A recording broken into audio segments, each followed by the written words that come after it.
Hello students, good morning to all of you students. आज हम लोग कक्षा 8 की गणित में जो अभ्यास है 1.4 उसमें जो क्वेश्चन है उनको कैसे सरल किया जाएगा इस वीडियो में हम लोग सीखेंगे। ठीक है, तो चलिए आरंभ करते हैं बिना देरी किए हुए। तो देखो यहाँ पे सबसे पहला जो क्वेश्चन है उसमें लिखा है कि निम्नलिखित का मान ज्ञात कीजिए और अंडर रूट में कुछ संख्याएं हैं। तो सबसे पहले बात करते हैं अंडर रूट की कि होता क्या है। देखो अगर यहाँ पे इस प्रकार से है तो इसका मतलब होता है, जैसे हम लिखे अंडर रूट एक्स, तो इसका मतलब होता है कि इसके अंदर जो संख्या लिखी है एक्स मान लो लिखा है, तो एक्स की घात कितनी है 1/2। मतलब जिसमें अंडर रूट है, जिसपे अंडर लगा है उसकी पावर होती है 1/2। ठीक है, कितनी होती है 1/2। और 1/2 का मतलब क्या होता है, किसी का वर्गमूल। क्या होता है, किसी का वर्गमूल। और वर्गमूल निकालने की हमने दो विधियां बताई हैं। कौन कौन सी, एक भाग विधि बताई है और एक कौन सी, अभाज्य गुणनखंड विधि बताई है।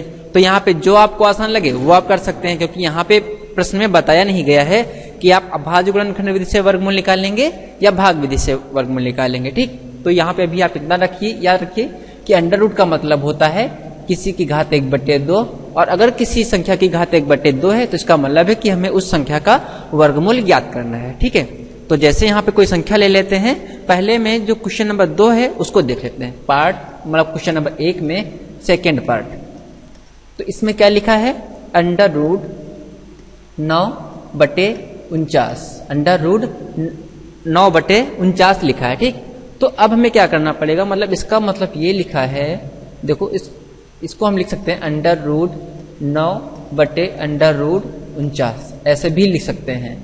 ऐसे क्यों लिख सकते हैं, एक सूत्र होता है हमारे पास, अगर a की घात m बटे b की घात m है इस प्रकार, तो हम a बटे b की घात m भी लिख सकते हैं। मतलब क्या लिख सकते हैं इसको, a बटे b की घात m लिख सकते हैं।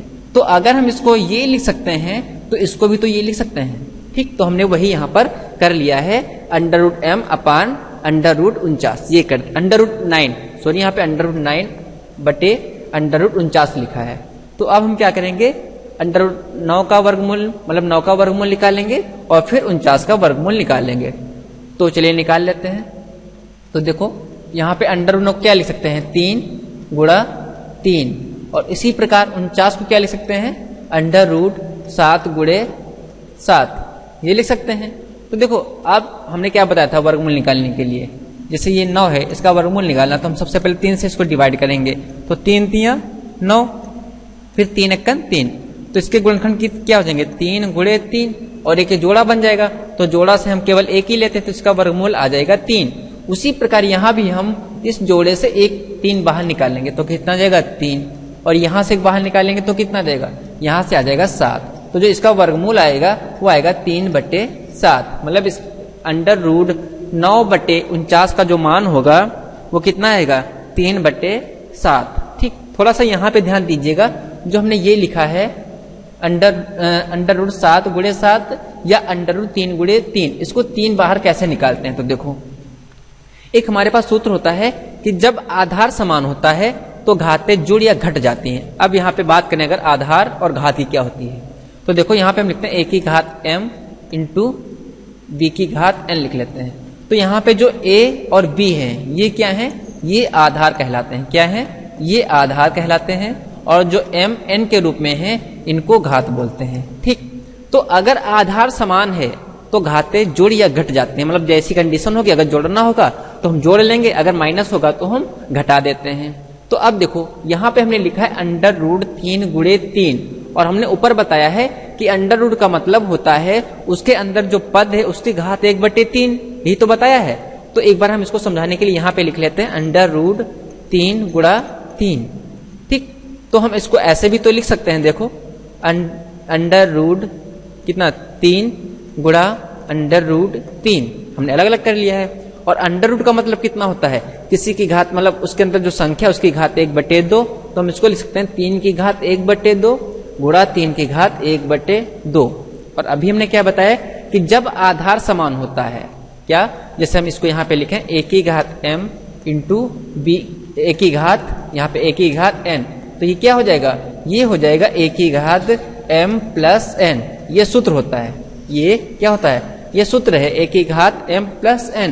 तो अगर हम यहाँ पर देखें 3 है, यहाँ भी 3 है, घात में 1/2, इसकी भी घात 1/2, तो आधार समान है तो घातें क्या हो जाएंगी, घातें जुड़ जाएंगी। तो हम इसको लिख सकते हैं 3 की घात 1/2 प्लस 1/2।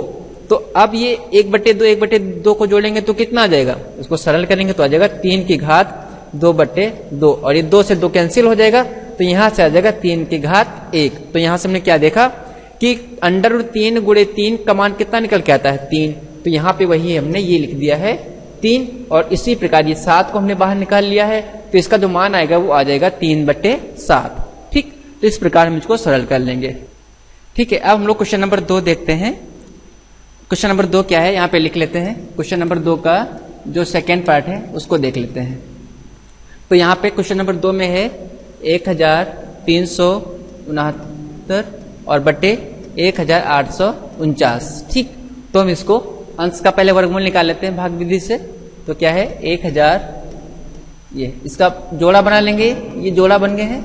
अब हम इसको किससे भाग दें, इसको हम भाग देंगे 3 से। तो 3 तियां 9, कितने बचे, ये बचे 4। अब देखो यहाँ पे जो संख्या लिखी इसको यहाँ पर हम जोड़ भी लेते हैं, तो कितना हो जाएगा 3 3 6, और हम जो अगला जोड़ा है 69 उसको भी उतार लेंगे। ठीक है, आपने क्या बताया था कि ऐसी संख्या लेना जिसको यहाँ भी लिखें और यहाँ भी लिखें, फिर इसका पूरा गुणा करने के बाद कितना जाना चाहिए, या तो 469 आ जाए या उससे कम आ जाए।